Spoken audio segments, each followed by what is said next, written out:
Eu sou Mimi Aragon, sou audiodescritora, uma das sócias da OVNI Acessibilidade Universal. Lá a gente produz recursos de acessibilidade comunicacional, audiodescrição, legendas e libras. Eu vou aproveitar para me descrever, então. Eu sou uma mulher de 47 anos, sou branca, tenho os cabelos curtos, grisalhos, sou gordinha, estou usando uma camiseta roxa, uma bermuda preta que não aparece no vídeo, e sapatos vermelhos.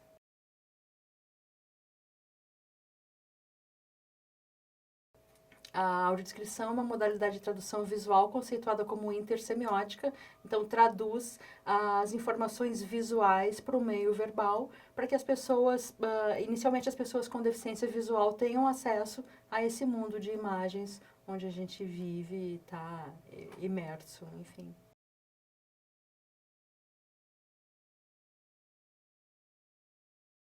Então, tudo que a gente pode ver pode ser descrito, né? Não existe restrição nenhuma. E aí a gente inclui audiovisual, né? Cinema, TV, teatro, artes cênicas em geral, dança, circo, ópera, museus, o acervo de museus, enfim, passeios turísticos. Na verdade, o que existe de imagem à nossa volta tem e precisa estar descrito para quem não tem condições de enxergar.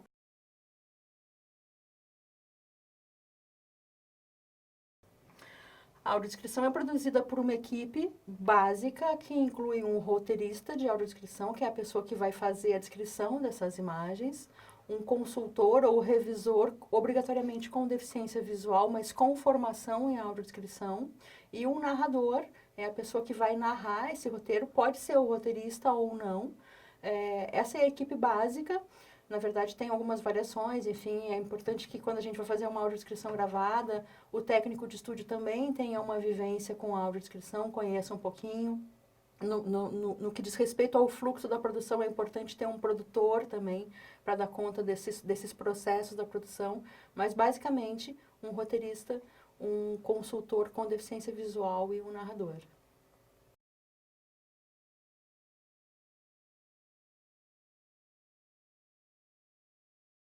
É preciso que esse profissional tenha uma formação específica.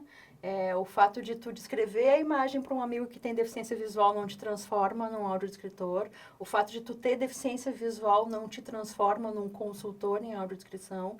E o fato de ter uma boa voz não vai te transformar num narrador. É importante que essa pessoa, esse profissional, esses profissionais dessa equipe passem por uma formação qualificada, robusta, com uma carga horária suficiente.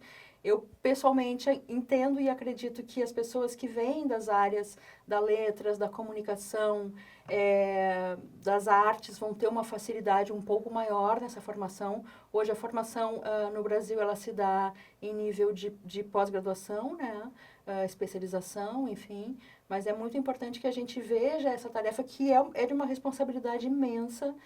Nós somos os olhos das pessoas e a gente precisa estar efetivamente preparado para poder prestar esse serviço de uma forma qualificada e que respeite efetivamente os direitos das pessoas com deficiência de consumir produtos culturais, de consumir educação, de consumir turismo, lazer, o que seja.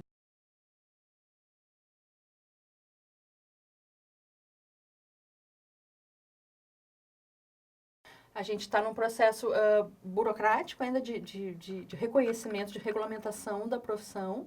Ainda é uma atividade muito nova no Brasil, né?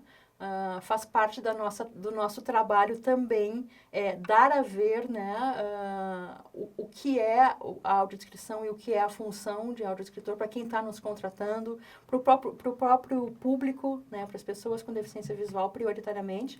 É importante dizer que a audiodescrição ela foi pensada inicialmente para as pessoas com deficiência visual, mas hoje a gente sabe, através da prática e da pesquisa e do estudo, que um público muito maior, uma gama muito maior de público se beneficia desse recurso.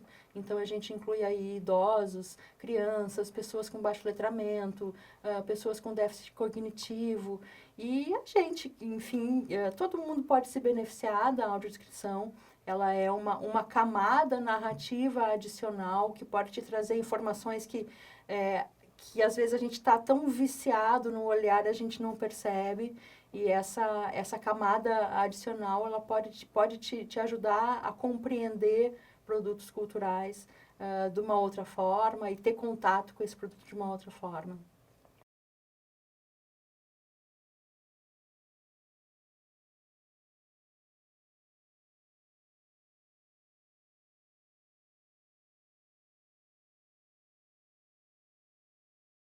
Eu acho que isso passa muito pelo tipo de produto que a gente está descrevendo. Se eu vou descrever, por exemplo, um catálogo de uma fábrica de tratores, eu não vou usar uma linguagem poética, eu não vou me valer de recursos como metáforas, enfim, na verdade, uma linguagem um pouco mais poética. Eu vou precisar usar uma linguagem mais objetiva. Por outro lado, se eu estou descrevendo uma obra de arte, uma tela do Van Gogh, eu não vou poder usar uma linguagem objetiva e que, enfim, naquela tela ali tem muito mais do que a gente simplesmente está vendo. A Noite Estrelada tem muito mais do que uma noite com o céu azulado e estrelas claras ali, né? Então, a gente tem que buscar se valer de uma linguagem um pouco mais poética, um pouco mais subjetiva, para poder trazer aquela emoção que um vidente tem ao enxergar uma tela, né? Uma pintura, uma obra de arte, enfim. Então, a objetividade ela é necessária, mas ela nem sempre vai ser usada para todos os produtos que a gente vai estar descrevendo.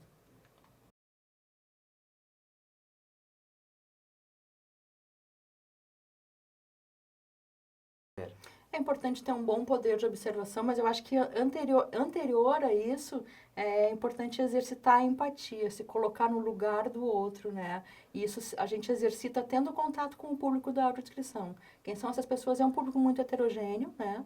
Nem todas as pessoas com deficiência visual, elas têm o mesmo nível de percepção visual do mundo. Então, a gente precisa conhecer essas pessoas, ter contato com elas, entender de que maneira a gente pode, a partir da nossa tradução visual, chegar a esse universo. É muito difícil, porque por causa da heterogeneidade do público, a gente tem sempre que encontrar um caminho do meio, né?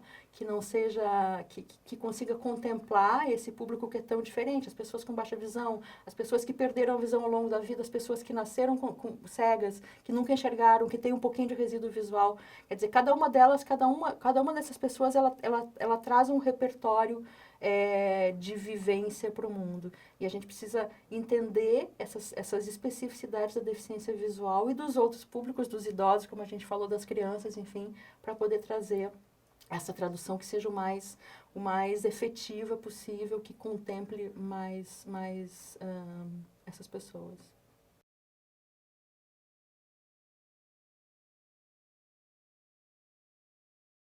A importância dele passa pelo reconhecimento de que é um direito humano.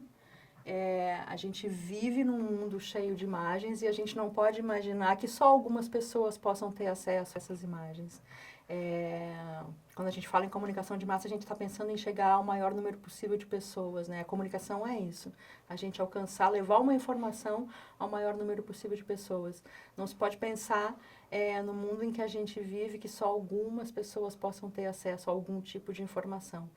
O mundo é de todos, vivemos todos no mesmo espaço e todas as pessoas devem ter direito a esse acesso. Quando a gente parte desse entendimento, dessa visão, a gente começa a se dar conta de que todo mundo pode se beneficiar da audiodescrição, tendo ou não deficiência visual, sendo ou não idoso, sendo ou não criança, tendo ou não baixo letramento. Então, é preciso que a gente entenda a audiodescrição como uma ferramenta de exercício do direito da cidadania e da própria humanidade. A gente precisa que as pessoas reconheçam que elas têm direito a isso e a gente precisa respeitar esse direito, porque todos somos iguais nas nossas diferenças nesse mundo tão diferente e tão desigual. E é preciso que a gente possa oferecer às pessoas e garantir que elas tenham acesso à informação.